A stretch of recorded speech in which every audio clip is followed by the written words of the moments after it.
अस्सलाम वालेकुम। इस वीडियो में हम लोग क्वेश्चन नंबर 2 करेंगे अकाउंटिंग इक्वेशन से रिलेटेड। हम देखेंगे कि कौन सी ट्रांजैक्शन किस साइड पे क्या अफेक्ट करती है, एसेट पे उसका क्या अफेक्ट होगा, लाइबिलिटीज़ पे क्या होगा और किस तरह हम लोग इसको बैलेंस्ड करते हैं। अब देखिए, सबसे पहले आपके पास क्वेश्चन में गिवन है mister Feroz started business with goods building cash. मैंने आपको जैसे पहले भी बताया कि हम लोग जब रनिंग बिजनेस भी परचेज़ करते हैं तो उसमें हमें जो भी चीज़ें उस वक्त मौजूद होती हैं वो सारी खरीद लेते हैं और उससे हम लोग अपना बिज़नेस स्टार्ट करते हैं। तो इसने जब बिज़नेस स्टार्ट किया है, इसने गुड्स के साथ, बिल्डिंग के साथ और कैश के साथ। अब हमने करना क्या है कि हमने इन तीनों की अमाउंट्स को ऐड करके कैपिटल की अमाउंट में लिखना है कि हमारा टोटल सरमाया इतना है। उसके बाद परचेजेस गुड्स ऑन अकाउंट। अब ऑन अकाउंट का क्या मतलब है, क्रेडिट बेस पे है। और 15,000 उसने 15,000 की चीज़ें उधार खरीदी हैं। इट्स मीन गुड्स इंक्रीज़ हो जाएंगी और उसके साथ साथ आपकी लाइबिलिटी यानी क्रेडिटर्स इंक्रीज़ हो जाएंगे कि फ्यूचर में आपने इनको पैसे पे करने हैं। अब सोल्ड गुड्स ऑन अकाउंट, अब आप उधार बेच रहे हैं। तो मैंने आपको बताया था जब आप उधार बेचते हैं तो क्या इंक्रीज़ होता है, आपके डेटर्स इंक्रीज़ हो जाते हैं, आपके वो एसेट्स होते हैं वो इंक्रीज़ हो जाते हैं। दूसरी साइड से आपकी गुड्स रिड्यूस हो जाती हैं। अब cash 10,000 deposited into bank, bank में 10,000 जमा करवा रहे हैं।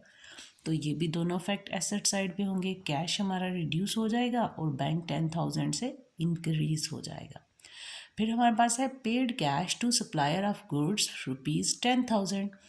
अब क्या है कि वो सप्लायर को 10,000 वापस कर रहा है। इट्स मीन कि क्रेडिटर 10,000 से रिड्यूस हो जाएंगे और कैश भी रिड्यूस हो जाएगा। पेड टेलीफोन बिल, जब हमने बिल की पेमेंट करनी है और यहाँ पे बाय चेक है, इट्स मीन बैंक से पैसे जा रहे हैं, बैंक रिड्यूस होगा और हमारा कैपिटल भी रिड्यूस होगा। क्योंकि हमने क्या बात की, जब भी हमारे कोई एक्सपेंसेस होते हैं तो हम लोगों ने हमारा कैपिटल रिड्यूस हो जाता है और हमारे पास अगर विद हमने कैश पे किया तो कैश रिड्यूस हो जाएगा, और अगर हम लोगों ने उसको बाय चेक पे किया है तो हमारा बैंक रिड्यूस हो जाएगा। तो अब हम इस क्वेश्चन को स्टार्ट करते हैं, हम लोग इसको सॉल्व करते हैं ट्रांजैक्शंस को वन बाय वन इसके फॉर्मेट में। जी, तो सबसे पहले हम लोग इसमें अकाउंटिंग इक्वेशन को लिखेंगे। वो हमारे पास क्या है, assets is equal to liabilities plus owner's equity. ठीक है, तो ये हमारे पास सीरियल नंबर, क्योंकि डेट गिवन नहीं है। अब हम क्या करते हैं कि हम इसकी ट्रांजैक्शंस को लिख लेंगे। हम मिस्टर फेरोज़ ने बिज़नेस स्टार्ट किया है, किस चीज़ से स्टार्ट किया है, गुड्स से। ठीक है, बिल्डिंग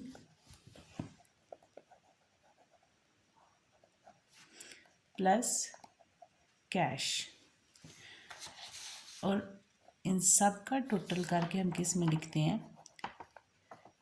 कैपिटल में। तो गुड्स हमारे पास कितनी है, 20,000। ठीक है, फर्स्ट ट्रांजैक्शन में।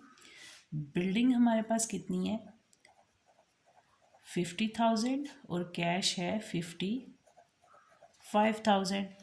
50,000 प्लस 55,000 1,05,000 प्लस 20,000 1,25,000 हमारे पास कैपिटल की अमाउंट आ गई।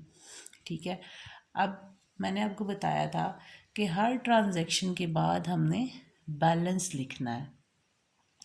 हम इसकी बैलेंस की अमाउंट लिखेंगे एज इट इज़। आ जाएंगी अमाउंट्स हमारे पास 20,000 प्लस 50,000 प्लस 55,000 एंड 125,000। अब सेकेंड ट्रांजैक्शन हमारे पास क्या हुई, उसने कहा purchases goods on account ₹15,000।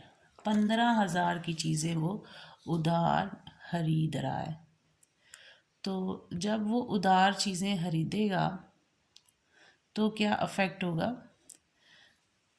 Cash पे कोई अफेक्ट नहीं होगा क्योंकि वो लोन ले रहा है, मीन्स किसी से उधार चीज़ ले रहा है। तो जब उधार चीज़ लेंगे तो हमारे क्या बढ़ जाएंगे? क्रेडिटर। तो लाइबिलिटी साइड पे हम लिख लेंगे क्रेडिटर्स, लेकिन अमाउंट हमने उसकी ट्रांजैक्शन के सामने लिखनी है। तो कितने की हमने उधार चीज़ें ली थी? 15,000 की। कैश पे कोई इफ़ेक्ट नहीं होगा, लेकिन हमारी गुड्स 15,000 से इंक्रीज़ हो जाएंगी क्योंकि हमने परचेज़ की हैं। अब आपने खरीदी हैं तो आपके पास गुड्स बढ़ गई हैं। हम इसका फिर बैलेंस लिखेंगे। 20,000 में 15,000 ऐड हो जाएगा, आपके पास 35,000। बिल्डिंग एज इट इज़ आ जाएगी, कैश एज इट इज़ आ जाएगा, और यहाँ पे क्रेडिटर की अमाउंट और कैपिटल की अमाउंट। अब हम देखते हैं थर्ड ट्रांजैक्शन में क्या बात हुई है। थर्ड ट्रांजैक्शन में क्या बात हुई है? Sold goods on account for ₹20,000। वो 20,000 की चीज़ें बेच रहा है लेकिन उधार बेच रहा है। तो 20,000 की जो उधार चीज़ें बेची हैं, आप जब चीज़ों को सेल करते हो तो आपके पास वो रिड्यूस हो जाएंगी, तो यानी 20,000 से आपकी गुड्स कम हो गई हैं, लेकिन आपको पैसे नहीं मिले। आपको इन फ्यूचर आपके बिज़नेस को वो पैसे मिलने हैं। तो जब आने वाले वक्त में पैसे मिलेंगे तो क्या इंक्रीज़ होगा? आपके रिसीवेबल्स, आपके डेटर्स इंक्रीज़ हो जाएंगे। तो ये हम लोग अमाउंट एसेट साइड पे ही लिखेंगे क्योंकि ये हमारी अभी रिसीव नहीं हुई है। इतने से हमारे डेटर्स बढ़ गए हैं, क्योंकि मैंने आपको बताया जब आप उधार बेचते हो तो डेटर बढ़ते हैं, जब आप उधार खरीदते हो तो क्रेडिटर बढ़ जाते हैं। अब हम फिर इसका बैलेंस लिखेंगे। 35,000 में से 20,000 लेस हो गया, रिमेनिंग आपके पास 15,000 आ गया। देन 50,000 एज इट इज़ आ गया, 55,000 एज इट इज़ आ गया, और डेटर की अमाउंट भी एज इट इज़ आ गई। इसी तरह क्रेडिटर भी हमने 15,000 लिख दिए और कैपिटल की अमाउंट भी 1,25,000 लिख दी। अब हम देखते हैं फोर्थ ट्रांजेक्शन क्या है। Cash of ₹10,000 deposited into bank. Bank में 10,000 रुपया जमा करवा रहे हैं। तो बैंक क्या है? आपका एसेट है। एसेट साइड पे बैंक को लिखा, ठीक है। यहाँ पे हम लोग फोर्थ ट्रांजेक्शन, तो कैश में से 10,000 जाएगा क्योंकि आप कैश अपने बिजनेस से निकलवा के अपने बिजनेस के बैंक में जमा करवा रहे हो, तो मैं इसके नीचे ही 10,000 एसेट साइड में ही लिखा है। एक तरफ से आपका कैश रिड्यूस हुआ, दूसरी तरफ से बिजनेस का बैंक इंक्रीज हो गया। तो फिर हम बैलेंस लिखेंगे 15,000 plus 50,000 plus 45,000 plus 20,000 plus 10,000 is equal to 15,000 plus 125,000। अब हम इनका बैलेंस अगर हर स्टेप पे साथ साथ चेक करते जाएं तो ये हमारी asset side is equal to liability plus owner equity होगी।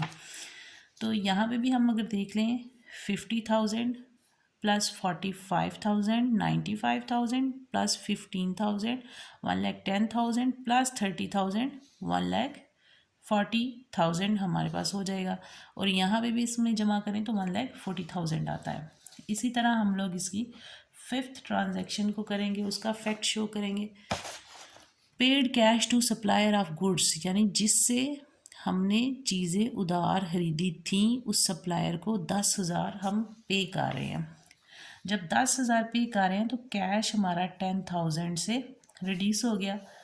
जब हमने उधार खरीदी थी तो हमने क्रेडिटर बढ़ा लिए थे कि हमने इससे उधार लिए हैं, ये हमारी ज़िम्मेदारी है, इसको हमने पैसे देने हैं फ्यूचर में। अब हम इसे दे रहे हैं तो इतने से हमारी ज़िम्मेदारी कम होगी, हमारी लाइबिलिटी रिड्यूस हो गई। अब हम इसका भी बैलेंस लिखेंगे 15,000 हमारा एज इट इज़ आ गया, 50,000 प्लस 35,000 प्लस 20,000 प्लस 10,000। अब 15,000 में से 10,000 लेस हो गया, 5,000 प्लस 125,000। यहाँ पे भी देखिए तो हमारा बैलेंस इक्वल है, 125,000 प्लस 5,000 130,000 हो जाएगा। और यहाँ पे 20,000 प्लस 10,000 30,000, 30 प्लस 35 65,000, 65,000 प्लस 15,000 70,000 प्लस 50,000, तो हमारे पास 1,30,000 बन जाता है। अब हम इसकी 6 और जो लास्ट ट्रांजेक्शन है वो देखते हैं।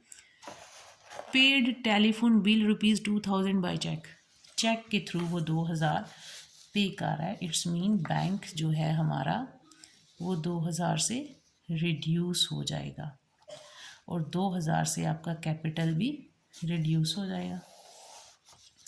बाकी अमाउंट्स बैलेंस में एज इट इज़ आ जाएंगी।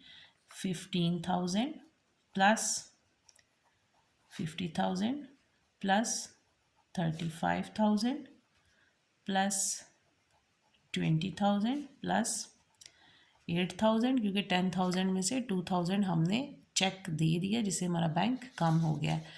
फिर हमारे क्रेडिटर 5,000 रहते हैं और हमारी जो कैपिटल है उसमें से 2,000 लेस हो गया और अब ये हमारे पास कितना रह गया, 123,000। सो 123,000 प्लस 5,000 कितना हो जाएगा, 1,28,000।